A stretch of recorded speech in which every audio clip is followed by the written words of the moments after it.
Bonjour à toutes, bonjour à tous. Alors merci d'abord, merci d'être présents si nombreux chaque semaine. Merci aussi pour vos retours. Et il y a 15 jours exactement, l'un d'entre vous est venu après le cours me poser une question tout à fait pertinente. Je parlais, vous vous en souvenez peut-être, de l'impérialisme culturel français sous Napoléon.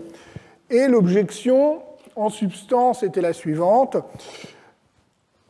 L'Empire napoléonien n'est pas le seul cas d'impérialisme dans l'histoire. Qu'a-t-il donc de si particulier ?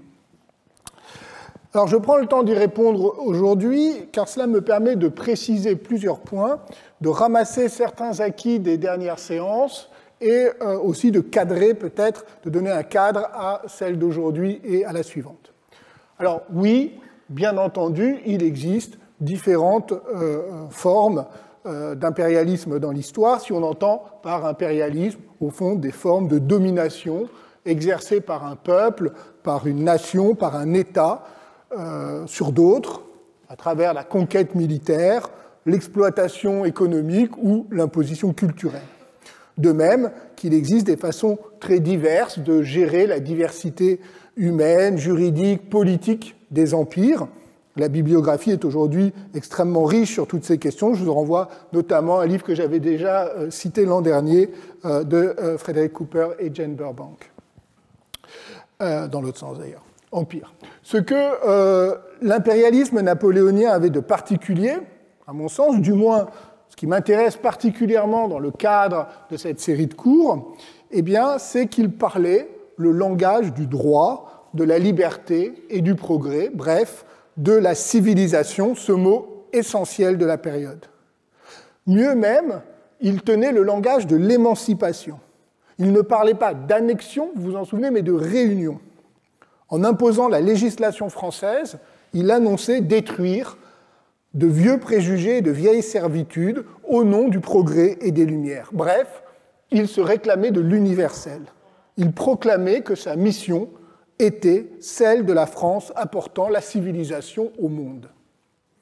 Alors ici encore, quand je dis qu'il se réclamait de l'universel, il faut préciser l'Europe médiévale, je l'avais rappelé l'an dernier, était dominée par le conflit entre deux figures de l'universalisme, l'Empire et l'Église. La spécificité de l'universel moderne, tel qu'il émerge des Lumières, est d'être fondé sur la raison et la liberté des individus, sur leur capacité à fonder eux-mêmes les normes auxquelles ils choisissent d'obéir. Mais cela ne produit pas pour autant un universalisme cohérent et unique, je l'ai rappelé, vous vous en souvenez, lors de la première séance de ce cours, mais plutôt trois langages concurrents et complémentaires prétendant tous à l'universalité. Un universel cosmopolite, fondé sur le droit naturel et la liberté de conscience des individus, un universalisme historique fondé sur la notion de civilisation et un universalisme critique fondé sur la dénonciation des injustices et la révolte des opprimés.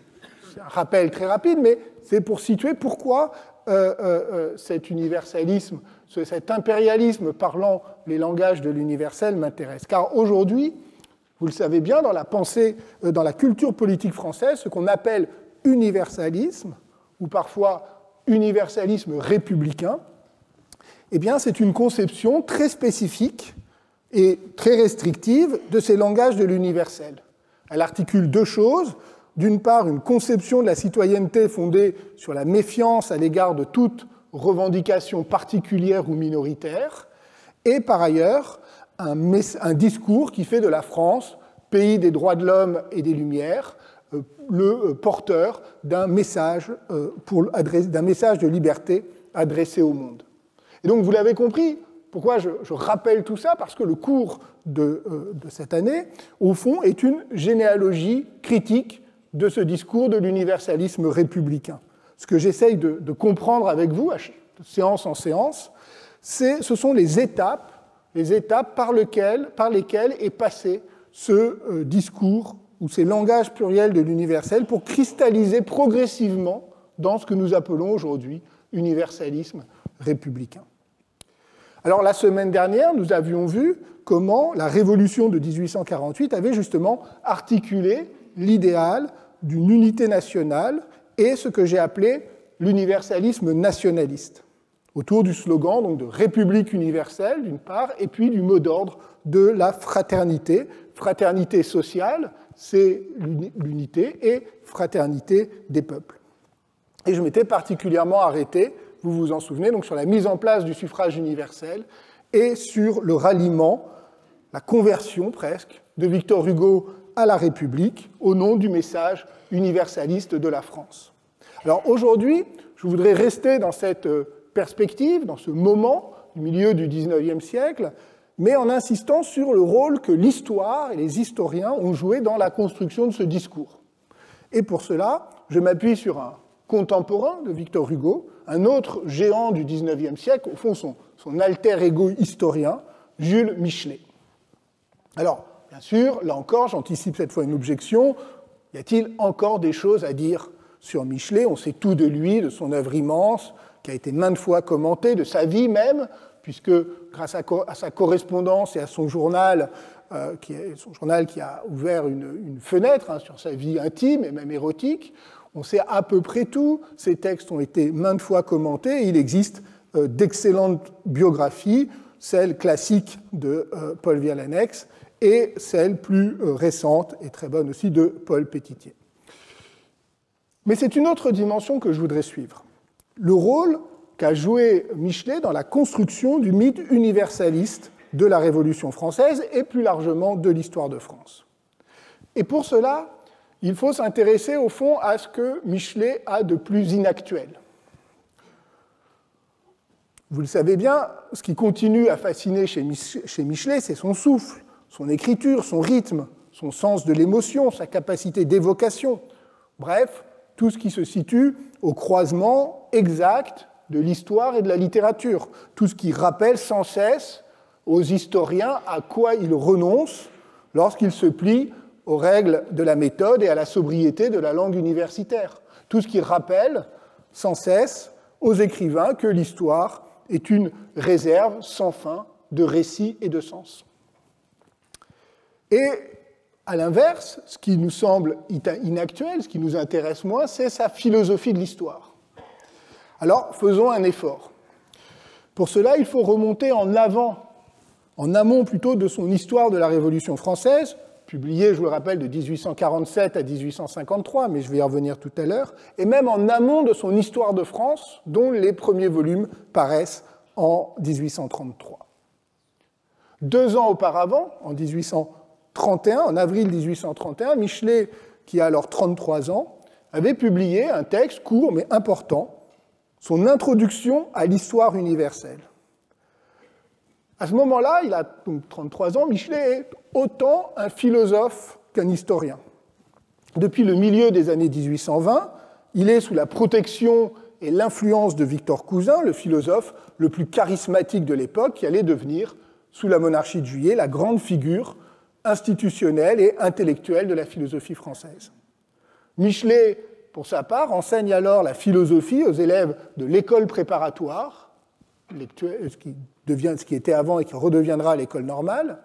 Il lit sur les conseils de Victor Cousin les philosophes écossais et surtout, il découvre Vico, le philosophe napolitain du début du XVIIIe siècle, auteur de la Science nouvelle, dont Michelet va faire une base de sa propre philosophie de l'histoire, en lui empruntant notamment l'idée d'une humanité prométhéenne, c'est-à-dire une humanité qui est capable de forger elle-même sa propre destinée. Ça, c'est l'idée fondamentale que Michelet prend à Vico. Et d'ailleurs, en 1827, il publie une traduction abrégée, assez libre, du livre de Vico, ainsi qu'un essai consacré à ce dernier. Au même moment, c'est intéressant de le noter, il y a une conjoncture intellectuelle, puisque au même moment, son ami Edgar Quinet, lui aussi sous l'influence de Cousin, découvre Herder, tandis que Cousin, lui, s'initie en Allemagne à Hegel. La philosophie de l'histoire était alors à la mode. Mais il manque à Michelet une étincelle. Tout cela est quand même très théorique, il lui manque une étincelle, l'épreuve de l'histoire vécue. Et c'est la Révolution de juillet 1830 qui la lui fournit. Il est saisi par l'enthousiasme, il y voit la révélation du destin de la France guidée par le génie de la liberté. Il écrit alors l'introduction à l'histoire universelle, un texte donc court, presque fiévreux à vrai dire, dont il dira plus tard qu'il a été écrit sur les pavés brûlants. Il en existe plusieurs éditions. Je vous recommande, je vous ai mis l'édition originale, mais je vous recommande notamment l'édition d'Aurélien Aramini dans le volume Philosophie de l'histoire, qui regroupe d'autres textes de Genèse de Michelet avec une très utile préface. Aramini a d'ailleurs consacré à la philosophie de l'histoire de Michelet sa thèse, puis un livre publié en 2019. Alors, l'introduction à l'histoire universelle est entièrement tendue vers une idée. L'histoire universelle, dit Michelet, est celle de la victoire progressive de la liberté sur la fatalité, de l'homme sur la nature, et cette histoire culmine dans l'histoire de France. Elle n'est pas une histoire comme une autre, elle est la réalisation, enfin celle-ci, l'histoire de France, n'est pas une histoire comme une autre, elle est la réalisation de l'histoire universelle. D'ailleurs, les premiers mots de cette introduction à l'histoire universelle sont les suivants. Ce livre pourrait aussi bien être intitulé « Introduction à l'histoire de France ». C'est à la France qu'il aboutit. Alors, une telle affirmation, précise tout de suite Michelet, n'est pas dictée par le patriotisme. Bon, on a le droit d'en douter, mais ils disent non, c'est une évidence historique et logique. La France est désormais la patrie qui incarne l'histoire moderne de la liberté. Comment l'expliquer ? Eh bien, c'est que la France ne peut pas être réduite à sa géographie, comme l'Angleterre, qui est une île, ni à sa race, comme l'Allemagne, ni à une religion, comme l'Espagne, avec le catholicisme. La France est le pays par excellence de la fusion des races, dit Michelet, qui ainsi déplace le vieux schéma historiographique venu du XVIIIe siècle sur la guerre des races. Il utilise même un paradigme chimique. Il dit, au fond, la France, c'est un mélange d'éléments divers. Ces éléments ont été broyés par l'histoire, par le pouvoir centralisateur qui a nivelé les conditions, qui a réduit en poussière les groupes et les races, et qui a fait du peuple français, je cite Michelet, le plus mélangé de tous les peuples, prêt dès lors à la fusion chimique dans Qu'est-ce qui manque ? Il manque la chaleur. Eh bien, la chaleur, c'est la Révolution de Juillet qui va permettre cette fusion du plus mélangé de tous les peuples. Née du mélange, à l'intersection du Midi et du Nord, carrefour de l'Europe, la France se crée elle-même. Elle échappe à tout déterminisme et donc à toute fatalité. En ce sens, elle est la liberté en acte. Elle incarne ce geste prométhéen dont Michelet, donc suivant Vico, fait le propre de l'histoire humaine. Elle n'est pas une race, elle est une nation. Et c'est justement parce que la France, en raison de son histoire propre, échappe au déterminisme naturel qu'elle incarne désormais le destin de l'humanité, celui de la liberté. Alors, il est vrai qu'un autre pays aurait pu apparaître comme un candidat crédible à ce rôle de pays de la liberté, c'est l'Angleterre. Mais Michelet n'aime pas du tout l'Angleterre, et donc il prend soin de dresser un portrait à charge de l'inflexible orgueil de l'Angleterre qui l'empêche de s'ouvrir au monde. La liberté anglaise est très incomplète, c'est une liberté aristocratique, ou alors à l'inverse, une liberté marchande, industrielle, un peu vulgaire. Bref, deux figures, dit Michelet, de l'égoïsme et de l'individualisme. L'Angleterre est tiraillée entre son passé féodal et son présent industriel. Elle est donc à la fois héroïque et barbare, elle est fondamentalement insociable. Il lui manque quelque chose de fondamental. Qu'est-ce qui lui manque ? Il lui manque l'idéal de l'égalité des droits qui fonde la fraternité. Et donc il revient évidemment à la France d'incarner cette grande idée moderne, la liberté dans l'égalité. Et Michelet peut alors écrire « La liberté de la France est juste et sainte. Elle mérite de commencer celle du monde et de grouper pour la première fois tous les peuples dans une unité véritable d'intelligence et de volonté. » La France, donc, est le pays de la liberté parce qu'elle est le creuset d'un peuple qui se constitue lui-même en nation. Or, cette nation n'est pas tournée vers elle-même, elle est tournée vers l'extérieur, elle est tournée vers le monde. Non pour faire des conquêtes, mais pour lui enseigner la liberté. Enseigner la liberté au monde, nous dit Michelet, au fond, c'est lui enseigner à être français. Alors, ne commence pas à rire parce que il va y en avoir beaucoup de citations comme ça. Alors, et vous croyez que je plaisante, mais en réalité, vous croyez que j'exagère. Alors, lisons ce passage où Michelet parle du moment au XVIIe siècle où la France a commencé à franciser les autres nations par le prestige de sa langue et de sa culture. Et j'ai bien dit au XVIIe siècle, car à ce stade de sa carrière, je vais revenir, mais c'est important, à ce stade de sa carrière et de sa réflexion, donc on est en 1831, Michelet n'insiste pas du tout sur la Révolution française. L'universalité de l'histoire de France remonte plus haut à cette monarchie absolue qu'il dénoncera vigoureusement quelques années plus tard. Voilà ce qu'il écrit. L'amour des conquêtes est le prétexte de nos guerres, et nous-mêmes, nous y sommes trompés. Toutefois, le prosélytisme en est le plus ardent motif. Le Français veut surtout imprimer sa personnalité au vaincu, non comme sienne, mais comme type du bon et du beau. C'est sa croyance naïve. Il croit, lui, qu'il ne peut rien faire de plus profitable au monde que de lui donner ses idées, ses mœurs et ses modes. Il y convertira les autres peuples, l'épée à la main, et après le combat, moitié fatuité, moitié sympathie, il leur exposera tout ce qu'il gagne à devenir français. Alors, quand j'ai lu ce texte pour la première fois, j'ai pensé qu'il y avait une part d'ironie sous la plume de Michelet, et que les termes naïveté ou fatuité indiquaient une sorte de prise de distance. Mais en fait, il n'en est rien. D'ailleurs, il enchaîne ainsi. Ne riez pas. C'est lui, c'est pas moi, c'est Michelet cette fois. Ne riez pas. Celui qui veut invariablement faire le monde à son image finira par y parvenir.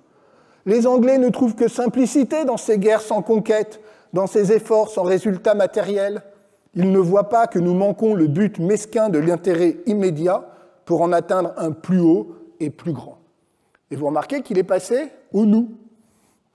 Il n'y a pas de prise de distance avec le français un peu naïf. Non, la naïveté n'est que dans le jugement cynique et intéressé des Anglais.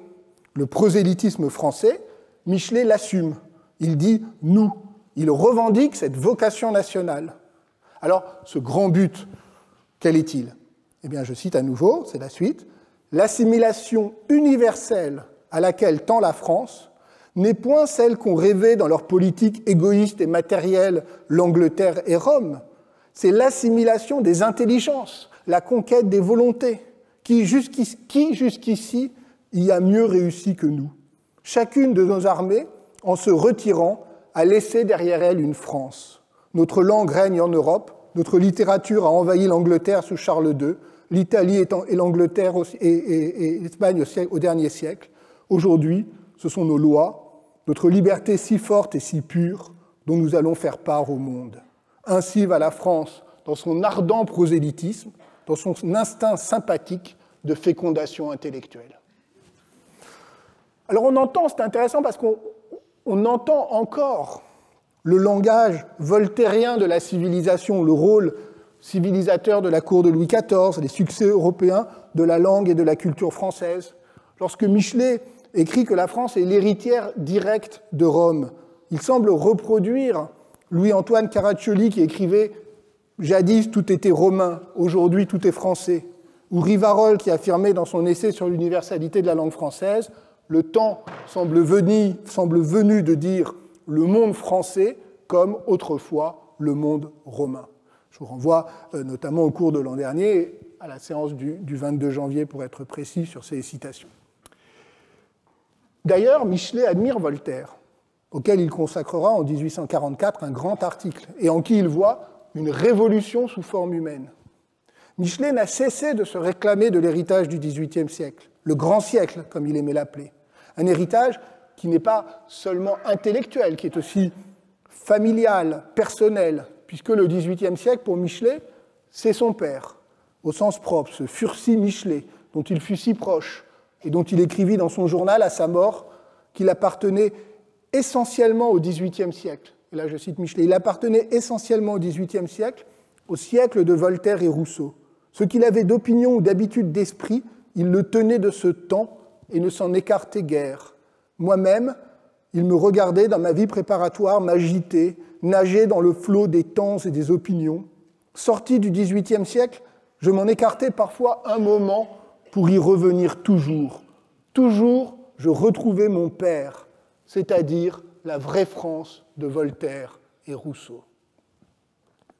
Toutefois, malgré ce lien à la fois intellectuel et familial avec le XVIIIe siècle, eh bien, dans sa philosophie de l'histoire, Michelet va plus loin, car chez Voltaire, et plus largement au XVIIIe siècle, ce discours civilisateur était compensé par une distance critique, ironique à l'égard des préjugés et des ridicules des Français, par un refus presque de principe d'un patriotisme trop affirmé, par l'admiration sincère pour l'Angleterre, véritable modèle de la liberté, ou encore par la fascination pour le passé des civilisations indiennes et chinoises, ou plus généralement par un scepticisme inquiet. Tout cela a disparu, remplacé par une philosophie de l'histoire dont la France est désormais le principe. Le peuple français, écrit Michelet, s'intéresse à la liberté du monde, il s'inquiète des malheurs les plus lointains, l'humanité tout entière vibre en lui. Alors rappelez-vous ce que j'ai dit tout à l'heure en commençant, un impérialisme qui parle le langage de l'universel et de la liberté. Derrière les conquêtes de la France, celles de Louis XIV et celles de Napoléon, comme celles de la Révolution, il y a en réalité un prosélytisme culturel et intellectuel qui est le véritable moteur de l'histoire moderne. La France, ajoute Michelet, est le peuple législateur des temps modernes. La France agit et raisonne, décrète et combat. Elle fait l'histoire et la raconte. Les autres peuples, en l'imitant, lui décernent le pontificat de la civilisation nouvelle. Alors, il faut reconnaître que nous ne sommes pas très à l'aise aujourd'hui avec de telles formules. Cette philosophie de l'histoire n'est plus la nôtre. Les historiennes et les historiens, bien sûr, n'admettent plus que la France soit le pilote du vaisseau de l'humanité, formule de Michelet, et les historiens ne l'acceptent plus, comme le dit Patrick Boucheron, au seuil de l'histoire mondiale de la France, pourtant placée sous la bannière d'une autre citation du même texte, donc de l'introduction à l'histoire universelle. Cette citation, c'est la suivante: « Ce ne serait peut-être pas trop de l'histoire du monde pour expliquer la France ». Mot de passe énigmatique plutôt que cri de ralliement, précise-t-il. Et de fait, la formule fascine et suscite aisément le malentendu, car Michelet n'est pas un historien des rapports de la France et du monde, même s'il saura faire place, surtout après 1850, à un ailleurs plus fantasmé que connu, qui lui permet notamment, comme l'a montré Sylvain Venère, de comprendre la Renaissance comme un moment de découverte du monde, de rencontre entre l'Orient et l'Occident, comme un pas décisif vers l'unité du genre humain. Mais il reste que son histoire de France n'est pas tant mondiale qu'universelle. Elle est la seule qui mérite d'être enseignée, et surtout enseignée à elle-même, car l'histoire de France, dit Michelet, n'est pas seulement une légende particulière, elle est la religion nouvelle, la source de toute lumière. Écoutez plutôt, et je cite encore Michelet, « Cette nation, considérée ainsi comme l'asile du monde, est bien plus qu'une nation. C'est la fraternité vivante. Le jour où, se souvenant qu'elle fut et qu'elle doit être le salut du genre humain, la France s'entourera de ses enfants et leur enseignera la France, comme foi et comme religion, elle se retrouvera vivante et solidifiera le globe. » De telles formules, en effet, je viens de le dire, nous embarrassent. Elles nous embarrassent pourquoi? Elles nous embarrassent par ce qu'on pourrait appeler une forme de chauvinisme exalté. Ce patriotisme fervent, malgré sa tonalité républicaine et généreuse, évidemment, ne peut plus être notre viatique. En revanche, nous pouvons chercher à comprendre l'importance que ce discours a eue dans toute la culture historique et politique du XIXe siècle et les traces profondes qu'il a laissées dans le langage républicain. Michelet lui-même, d'ailleurs, avait parfaitement conscience que de telles formules pouvaient sembler excessives et il prend soin d'insister sur le fait qu'il ne s'agit pas de fanatisme, c'est son propre mot, mais du résultat de longues études historiques, d'une réflexion de plusieurs années, une chose grave à laquelle j'ai pensé longtemps, dit-il. Il me serait trop facile, dit-il, de montrer que les autres nations n'ont que des légendes spéciales, que le monde n'a pas reçues. Ces légendes, d'ailleurs, ont souvent ce caractère d'être isolées, individuelles, sans lien, comme des points lumineux isolés les uns des autres. La légende nationale de France, est une traînée de lumière immense, non interrompue, véritable voie lactée, sur laquelle le monde eut toujours les yeux. Vous voyez, on pourrait un peu en citer beaucoup quand même. Hein. C'est pas une. Alors, c'est exprès, c'est pour montrer que ce n'est pas une ou deux citations comme ça, c'est l'ensemble, c'est pour vous donner quand même une impression de la lecture de ce texte. Et d'ailleurs, en fait, il faudrait tout commenter de ces citations, hein, à commencer par cette légende nationale de France. D'ailleurs, je propose que ça remplace avantageusement le roman national, hein, expression qui commence à être un petit peu usée. Je parlerai de la légende nationale de France. Alors là, tout de suite, ça renverrait quelque chose d'un peu plus audacieux. Mais c'est surtout, évidemment, la métaphore de la lumière qui me frappe ici, que vous avez déjà entendu dans sa façon d'associer la référence religieuse, celle du vrai et du juste, et la référence savante, celle du vrai. La France, à proprement parler, pour Michelet, éclaire le monde, et son rôle, à lui, Michelet, c'est de donner forme à cette histoire, d'enseigner la France à la France, en produisant un récit vrai, éclairé et édifiant. Et ce sera l'histoire de France, son histoire de France, et il pourra écrire rétrospectivement, 40 ans plus tard, dans la préface à la réédition de 1769, un des grands textes tardifs de Michelet, il écrira, ce sont les premiers mots, « Cette œuvre laborieuse d'environ 40 ans fut conçue d'un moment dans l'éclair de juillet. Dans ces jours mémorables, une grande lumière se fit et j'aperçus la France. » Alors, le jeune Michelet, en 1831, n'est pas le seul à être saisi par l'enthousiasme de la Révolution de juillet, de juillet 1830, qui semble arracher l'histoire à la fatalité et relancer le mouvement de la liberté. Mais il est peut-être celui de sa génération qui a donné le plus de force, le plus de lyrisme à cette idée d'une universalité spécifique de l'histoire de France. Il y revient en 1846, dans un livre bien connu qui s'appelle « Le Peuple », et dont le chapitre 6 est intitulé « La France, supérieure comme dogme et comme légende, la France est une religion ». Michelet y reprend les thèmes de l'universalité de l'histoire de France, développés 15 ans plus tôt. Celle-ci n'est pas un accident de l'histoire, elle vient d'un long passé de 2000 ans qui a fait de la France l'héritière légitime de Rome, ce qui permet à Michelet cette affirmation assez extraordinaire: toute autre histoire est mutilée, la nôtre seule est complète. Prenez l'histoire de l'Italie, il y manque les derniers siècles. Prenez l'histoire de l'Allemagne, de l'Angleterre, il y manque les premiers. Prenez celle de la France, avec elle, vous savez le monde. En elle seule, là c'est moi qui commente, en elle seule, le passé celte et le passé romain de l'Europe sont mêlés. Et quand Michelet insiste sur l'héritage de Rome, c'est évidemment un double héritage, héritage de l'Empire romain, héritage de l'Église chrétienne. Ces deux traditions de l'universel dans l'Europe, dans l'histoire européenne. Rome eut le pontificat du temps obscur, la royauté de l'équivoque, et la France a été le pontife du temps de lumière. Prenons au sérieux cette idée que la France est une religion de lumière. Nous l'avons déjà rencontré et nous allons retrouver tout à l'heure ce thème de la religion de lumière.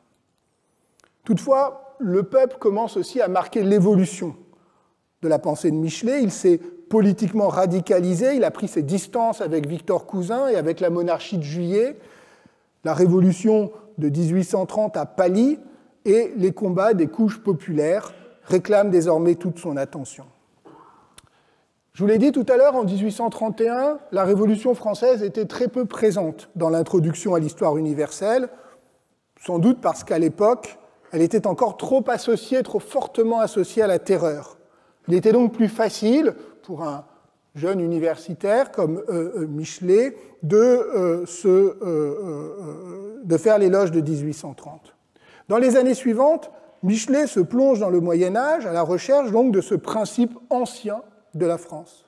Mais au fond, il se heurte très vite à un paradoxe. comment la France médiévale, celle des rois et des églises, peut-elle annoncer la liberté moderne, le peuple devenant nation? Ce paradoxe éclate au milieu des années 1840. Michelet est arrivé au XVe siècle, à la fin du 6e tome de son Histoire de France.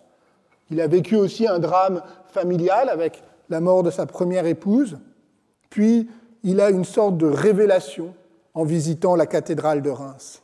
Si bien qu'en 1845, il abandonne provisoirement son Histoire de France pour se lancer dans l'histoire de la Révolution française qui va paraître en 7 volumes de 1847 à 1853. C'est c'est à mes yeux son chef-d'œuvre, en partie rédigé dans l'ébullition de la Révolution de 1848, puis dans la déception du retour à l'ordre et de la trahison du coup d'État.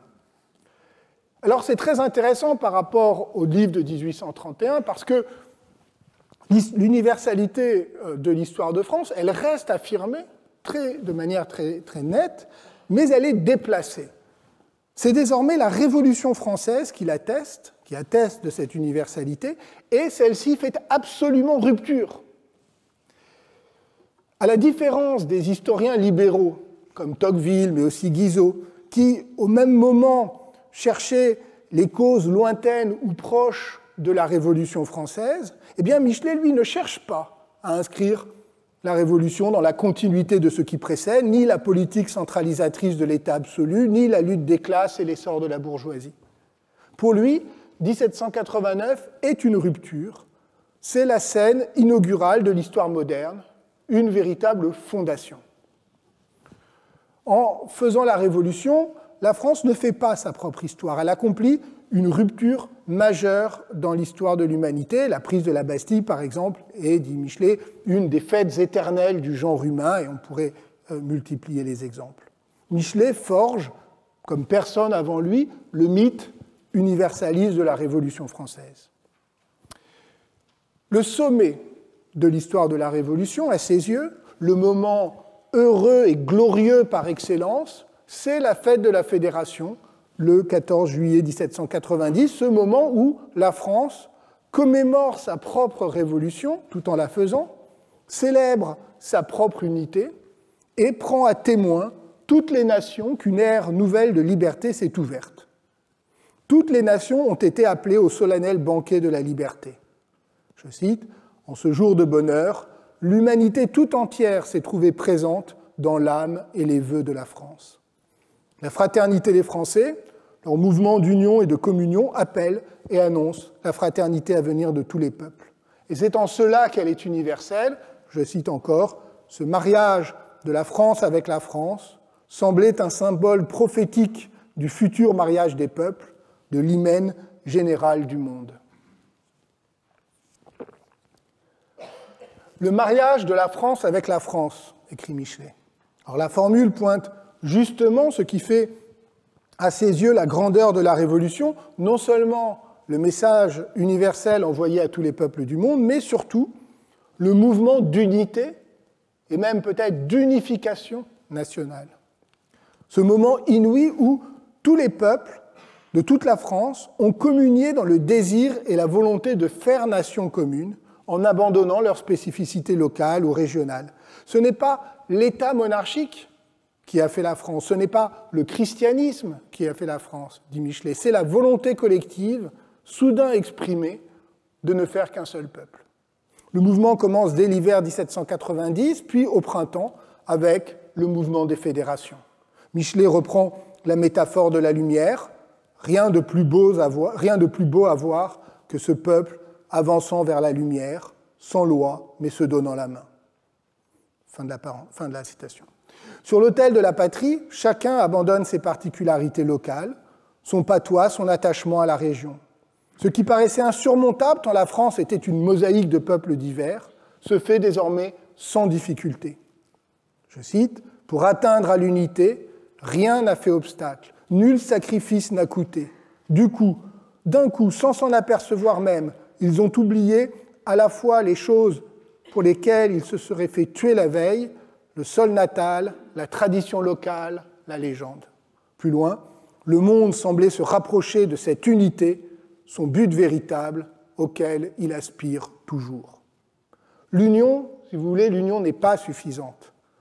L'unité, fondée sur le rejet des particularités dans la fraternisation, est au cœur de la nation nouvelle. Et d'ailleurs, les femmes y jouent un rôle éminent. Elles montrent, dit Michelet, plus d'élan, plus d'ardeur que les hommes eux-mêmes, plus d'impatience de prêter le serment civique. Ce qui permet d'ailleurs à Michelet de protester, on est en 1847, ce qui lui permet de protester contre l'exclusion des femmes de la vie civique. Il écrit « On oublie trop que vraiment, elles y ont plus de droits que nous ». Alors ce puissant chapitre, oui, j'ai oublié de vous mettre cette gravure justement de 1790 représentant la fédération, la fête de la Fédération, mais oui, ce chapitre, qui est très magistral, a été commenté, a fait l'objet d'un commentaire, enfin de nombreux commentaires, mais notamment d'un commentaire par le philosophe Jacques Rancière, qui y voit le modèle et même la scène fondatrice du récit historique moderne. Jusque-là, essentiellement, l'histoire de France avait été l'histoire des rois, une chronique du pouvoir, de ses actes et de ses paroles. Michelet, lui, veut écrire une histoire adaptée au temps démocratique, donc une histoire du peuple, des masses anonymes qui constituent le peuple souverain. Pour cela, il met en scène la liesse des fédérés et évoque les lettres que ceux-ci ont écrites à l'Assemblée, lettres d'amour à la nation et à la Révolution, lettres maladroites mais sincères que Michelet a pu consulter aux archives nationales.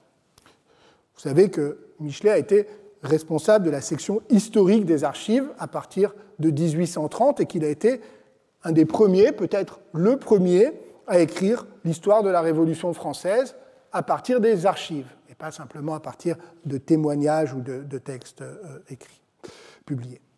Et d'ailleurs, il en tirait une fierté tout à fait légitime. Il évoque donc ces documents sur lesquels il fonde son récit des fédérations du printemps et de l'été 1790.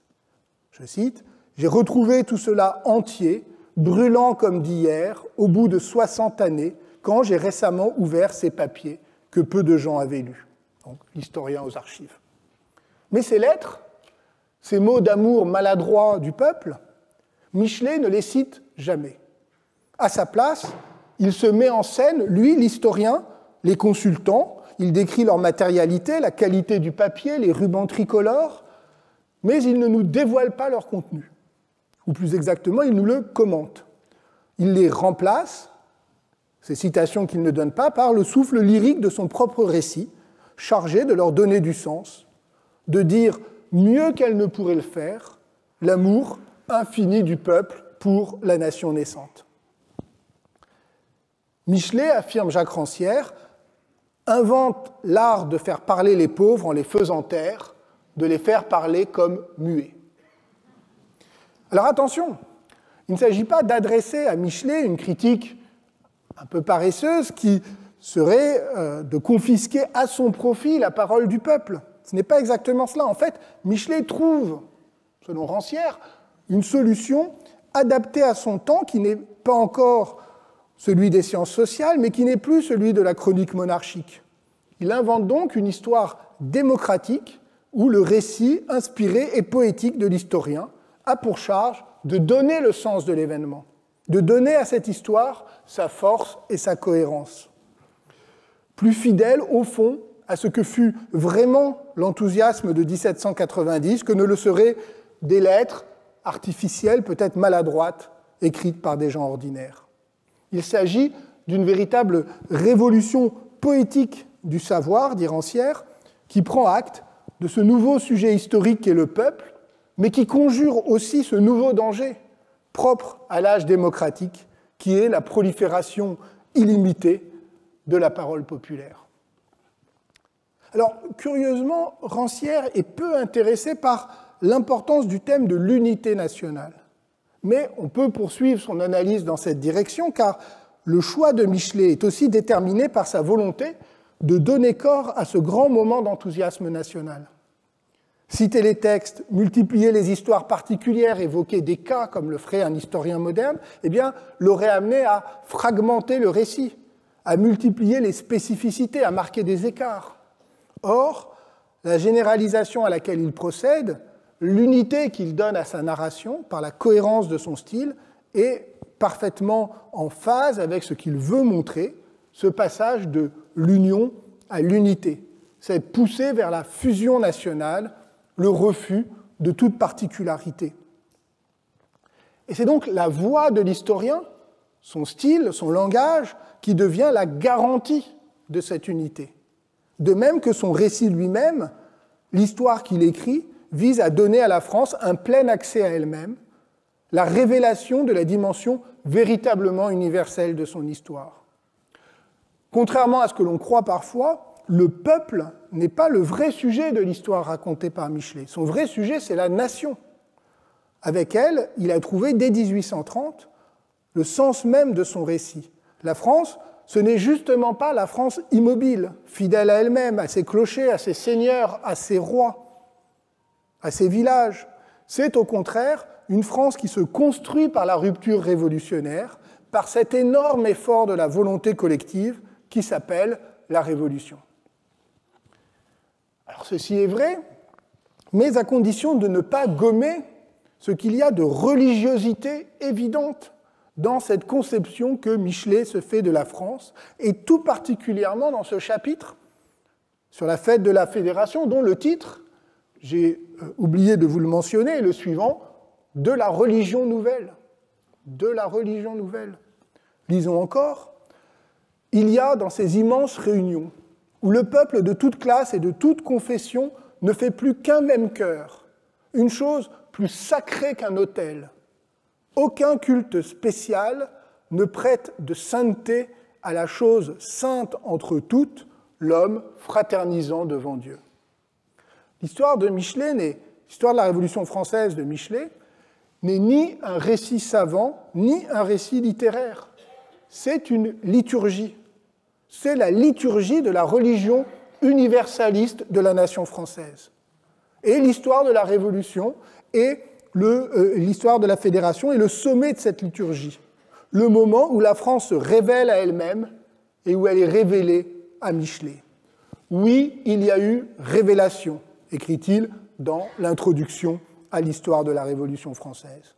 La Révolution, donc, impose un nouvel évangile, celui de la justice contre celui de la grâce. C'est un point très important, à la différence de son ami Edgar Quinet, qui lui aussi proposera une importante histoire de la Révolution française quelques années plus tard. Michelet ne voit pas de continuité entre la Révolution et l'histoire chrétienne de la France. Au contraire, il y a rupture totale. La France moderne, celle de la liberté et de la justice, répudie son héritage chrétien. Mais ce faisant, elle investit une autre forme de spiritualité qui se manifeste dans la communion du peuple, dans la révélation de la nation et de son destin universel. Voilà ce qu'écrit encore Michelet à propos du 14 juillet 1790, donc toujours ce même chapitre. La fraternité a aplani tout obstacle, toutes les fédérations vont se confédérer entre elles, l'union tend à l'unité. Plus de fédérations, elles sont inutiles, il n'en faut qu'une, la France. Elle apparaît alors transfigurée dans la lumière de juillet. Vous voyez, la lumière de juillet 1790 a remplacé l'éclair de juillet 1830. À chaque fois, Michelet a une expérience quasiment mystique. La France lui apparaît transfigurée, révélée, unie dans la fraternité. Comme l'écrit Vialanex, il a eu la révélation de la Révolution, elle a bouleversé sa pensée et sa vie même. Parfois même, le mouvement vers l'unité est tellement puissant dans le récit de Michelet qu'il déborde le cadre humain de la fraternité, il s'élargit au monde vivant et même au monde minéral. Vous voyez par exemple ce moment, un peu plus tard, en septembre 1792, où les Savoyards accourent à Chambéry pour recevoir les troupes françaises. Et Michelet écrit « Du moment que cet excellent peuple eut appris que ces libérateurs arrivaient, il n'y eut plus moyen de le retenir. Tout entier, il vint à leur rencontre. Ce fut comme un soulèvement universel de la contrée. Les hommes seuls partirent, mais les arbres et les pierres toute la terre de Savoie eût voulu se mettre en chemin. Ce panthéisme vraiment universel débouche d'ailleurs sur l'apparition d'un Dieu. Même les sauvages paysans du Maine, excusez-moi, même les sauvages paysans du Maine, dit Michelet, viennent baiser l'autel du Dieu inconnu. L'unité nationale est un acte de foi qui fait émerger un Dieu nouveau, inconnu, qui s'appelle la France et qui s'appelle la justice, car c'est tout un. Avec la Révolution, l'histoire de France recommence l'histoire du monde, ou plutôt, elle devrait recommencer l'histoire du monde. Mais si la Révolution a été une incroyable promesse sacrée, eh bien, cette promesse n'a pas été entièrement tenue, la religion nouvelle n'a pas su s'imposer, comme le dit très bien Paul Petitier dans l'introduction de l'excellente édition récente dans la Pléiade, de l'histoire de la Révolution française, en tant qu'avènement, la Révolution est parfaite et ne peut être effacée. En tant qu'événement, elle aurait pu s'écrire autrement. Et c'est donc en quelque sorte le rôle de Michelet de l'écrire comme elle aurait dû s'écrire, de discerner ce qui reste en elle de fécond et d'actuel pour la génération actuelle ou les générations futures. Et c'est en cela que le projet de Michelet est fondamentalement politique. Alors après avoir achevé son histoire de la Révolution, dont le dernier tome fut publié, je le redis, en 1853, Michelet n'en avait évidemment pas fini avec l'histoire de France. Révoqué depuis 1852, il vit dans une sorte d'exil intérieur. Il travaille, il écrit, il reprend son histoire de France, les volumes sur la Renaissance, l'âge classique, le siècle de Louis XV, puis il enchaîne sur l'histoire du XIXe siècle. En parallèle, sous le Second Empire, Michelet publie plusieurs ouvrages plus courts, La sorcière, bien sûr, mais aussi La mer, la montagne, l'oiseau, l'insecte, dans lesquels il donne libre cours à ce réseau textuel d'obsession que décrira plus tard Roland Barthes, et dans lequel la critique a souvent voulu voir l'influence de sa seconde femme, Athénaïs Mialaré. Aujourd'hui, ces ouvrages ont une fortune nouvelle, car ils témoignent d'un Michelet naturaliste, écologiste, prophète du monde sensible, ce qui quand même un peu plus tendance, avouons-le, que le Michelet patriote républicain exalté. Mais je voudrais évoquer un autre livre qui en revanche, n'a guère été reconnu par la postérité et qui est rarement commenté, malgré une réédition en 2009 par l'Odis Reta, c'est La Bible de l'humanité, que Michelet a publié en 1864, qu'il a certainement écrit comme une réponse agacée au succès de La vie de Jésus de Renan, ce livre qui, l'année précédente, en 1863, avait connu un prodigieux succès et un prodigieux succès de scandale. Ce qui déplaît à Michelet dans le livre de Renan, ce n'est pas la fameuse thèse de l'humanité de Jésus qui a tellement scandalisé la France du Second Empire, non, c'est la centralité laissée à l'histoire biblique, à Jérusalem.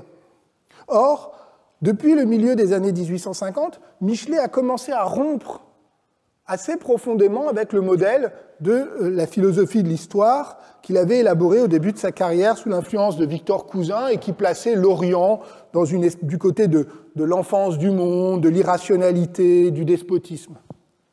Désormais, il s'intéresse justement de plus en plus aux civilisations orientales. Il fait de nouvelles lectures. Une en particulier qui le bouleverse littéralement, c'est le Ramayana, la grande épopée indienne. De là, il se met à lire les Védas, ces très anciens textes sacrés du sanskrit. Et ces lectures ont réussi à le convaincre d'un autre universalisme, bien plus vaste que celui de l'histoire européenne et même que de l'histoire de France. Il écrit dans la Bible de l'humanité « Un grand résultat moral nous est venu de tout ceci », c'est-à-dire de toutes ces lectures et surtout donc de toute cette nouvelle érudition des savoirs orientalistes qui se développent à partir du milieu du XIXe siècle. On a vu le parfait accord de l'Asie avec l'Europe, celui de temps reculé de notre âge moderne. Donc, une seule humanité, Un seul cœur et non pas deux. La grande harmonie à travers l'espace et le temps est rétablie pour toujours. Silence à la sotte ironie des sceptiques, des docteurs du doute, qui disaient que la vérité varie selon la latitude. La voix grêle de la sophistique expire dans l'immense concert de la fraternité humaine. Oui, il n'a rien perdu de son lyrisme. La Bible de l'humanité est un livre étonnant. Il est composé comme un diptyque. La première partie est consacrée à l'éloge de ce que Michelet appelle les peuples de la lumière, l'Inde antique, la Perse et la Grèce archaïque. À ces trois civilisations s'oppose la part sombre de l'Antiquité, l'Égypte, Carthage, la Judée, qui ont partie liée avec la mort, avec l'équivocité, avec les ténèbres. Ce déplacement, une fois encore, n'est pas tout à fait sans rappeler le geste de Voltaire dans l'Essai sur les mœurs, qui lui aussi manifestait sa fascination pour l'Inde ancienne et son rejet d'une histoire universelle, notamment celle de Bossuet, qui donnait, disait-il, une place excessive à l'histoire biblique. D'ailleurs, Michelet rend un hommage vibrant à celui qui fut vraiment, au XVIIIe siècle, l'initiateur des études indiennes, voyageur et découvreur de textes, Anquetil du Perron. Toutefois, là encore, on ne peut pas tracer juste un fil, un point d'égalité, un trait d'égalité, car le geste de Michelet se situe dans un contexte intellectuel extrêmement différent de celui du XVIIIe siècle. Nous sommes en 1864 et le livre de Michelet fait sens directement dans l'ensemble des travaux qui, à ce moment-là, font émerger le mythe indo-européen, l'opposition entre l'idée de peuple indo-européen et de peuple sémite, qui était de plus en plus marquée par les théories raciales alors en vogue. L'antichristianisme radical de Michelet, à ce moment-là, le conduit, en disqualifiant la Bible, le conduit aux frontières de l'antisémitisme. Lorsqu'il écrit, par exemple, que la Bible juive appartient à une autre race, ou qu'il associe le sémite à l'obscurité et à la nuit, on ne peut s'empêcher de projeter sur le texte l'ombre d'idéologies funestes. Et c'est ce qui rend la lecture aujourd'hui de ce texte un peu difficile, un peu compliqué, ce qui explique sans doute qu'il soit assez peu lu et commenté, alors même que, par ailleurs, la générosité universaliste et humaniste de Michelet dans sa découverte de la culture de l'Inde, de l'Antiquité indienne et des religions, de la religion perse, pourrait justement l'inscrire dans une généalogie du savoir humaniste. D'ailleurs, dans la Bible de l'humanité, et là aussi c'est une différence avec le XVIIIe siècle, la Chine est totalement écartée.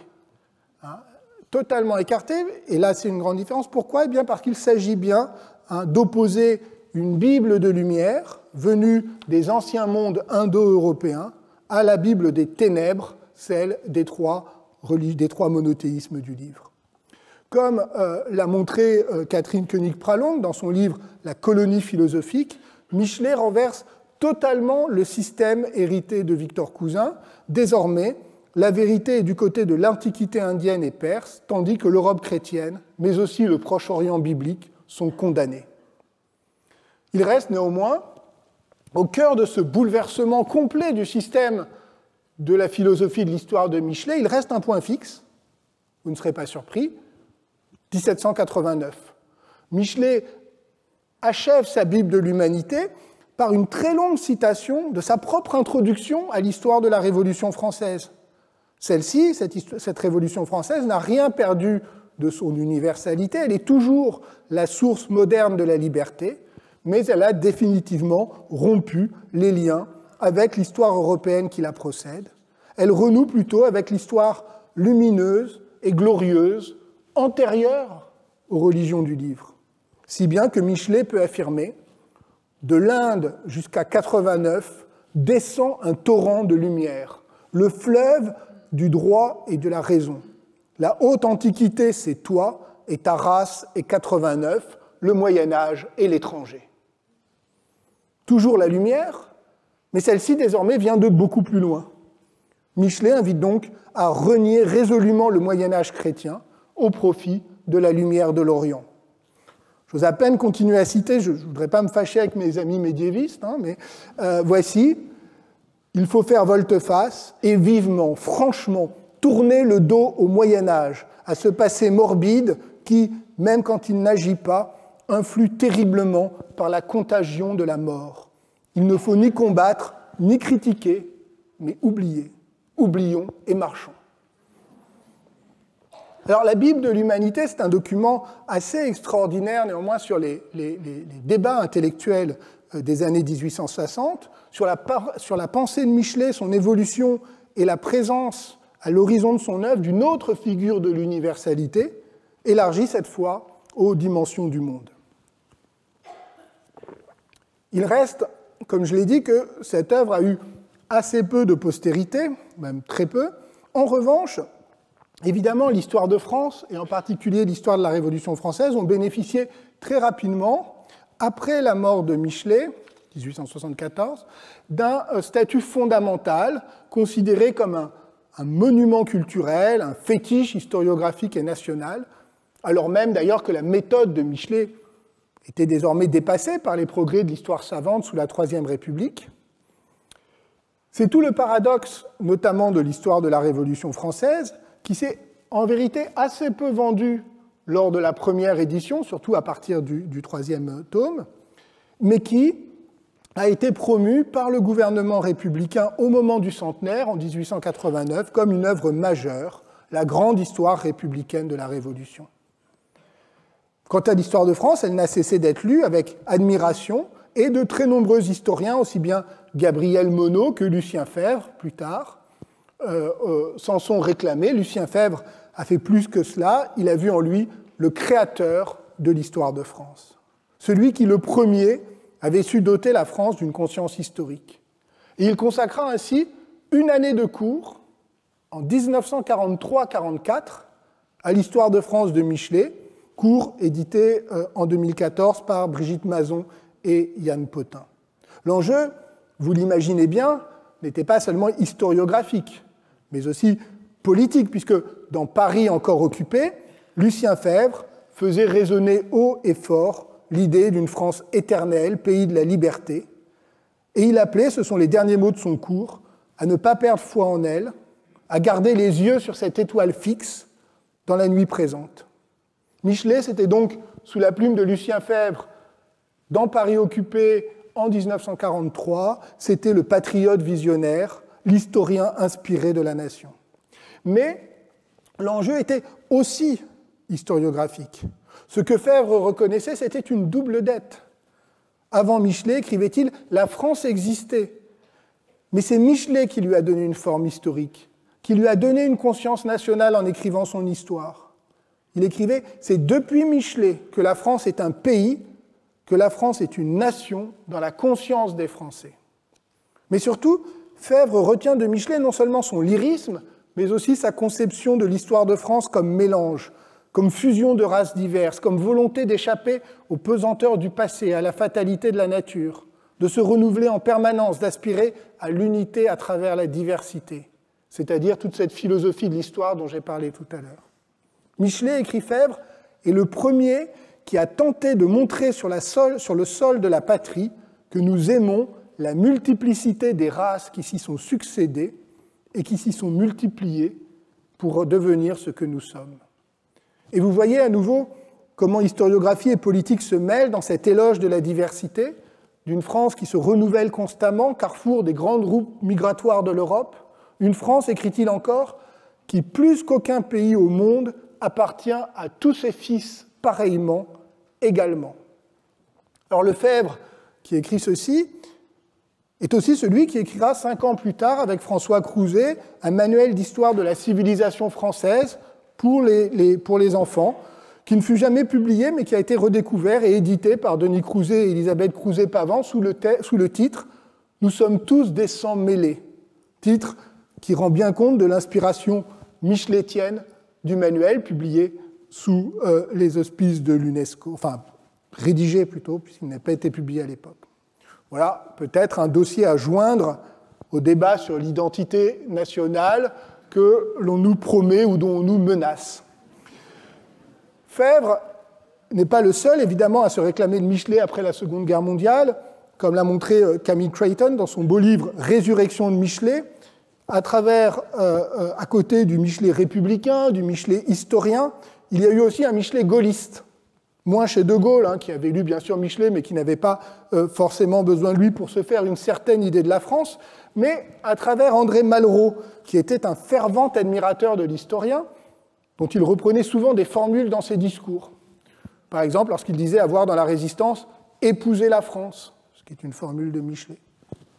Politiquement, il voyait en Michelet une sorte de précurseur de ce que le gaullisme devait être à ses yeux, non pas un courant politique de droite, mais un dépassement des clivages par l'aspiration à la fraternité, à l'égalité sociale et à la grandeur nationale.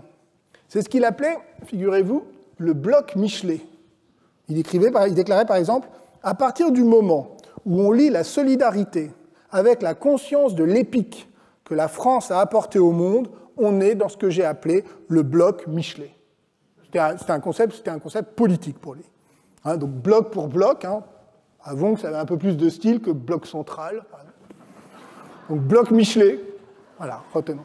Alors, parallèlement, la réception de Michelet, et je vais terminer par là, a joué évidemment un rôle considérable pour naturaliser le mythe de l'universalité de la Révolution française et au-delà de la mission universelle de la France. Des formules que nous avons lues tout à l'heure sur le rôle de la France, pilote du vaisseau de l'humanité, etc., on en a un peu souri, mais elles ont nourri en profondeur l'imaginaire patriotique culturel, et on en retrouve des échos sous des formes à peine affadies dans les manuels scolaires de la Troisième République. Alors, on pourrait en citer plein, ça pourrait être un cours entier. Alors, je vais juste me contenter d'un exemple, un extrait du cours d'histoire de cours moyen d'Ernest Lavis, le petit Lavis, qui parle du patriotisme pour aboutir à l'universel. Je cite, « En défendant la France, nous défendons la terre où nous sommes nés, la plus belle et la plus généreuse terre du monde. En défendant la France, nous nous conduisons comme de bons fils. Nous remplissons un devoir envers nos pères qui se sont donné tant de peine depuis des siècles pour créer notre patrie. En défendant la France, nous travaillons pour tous les hommes de tous les pays, car la France, depuis la Révolution, a répandu dans le monde les idées de justice et d'humanité. La France est la plus juste, la plus libre, la plus humaine des patries. » Lorsque Lavis écrit ceci, pour les enfants de France, en 1912, le contexte n'est ni celui de Michelet écrivant dans le souvenir immédiat et ému de la Révolution de 1830, ni celui de Lucien Febvre, mobilisant Michelet pour maintenir la flamme de la nation sous l'occupation allemande, mais plutôt celui de l'empire colonial français à son apogée. La mission civilisatrice et universaliste de la France était alors devenue aussi une mission colonisatrice. Et c'est ce que nous verrons la semaine prochaine, mais vous verrez que nous n'en avons pas totalement terminé avec Michelet. À la semaine prochaine.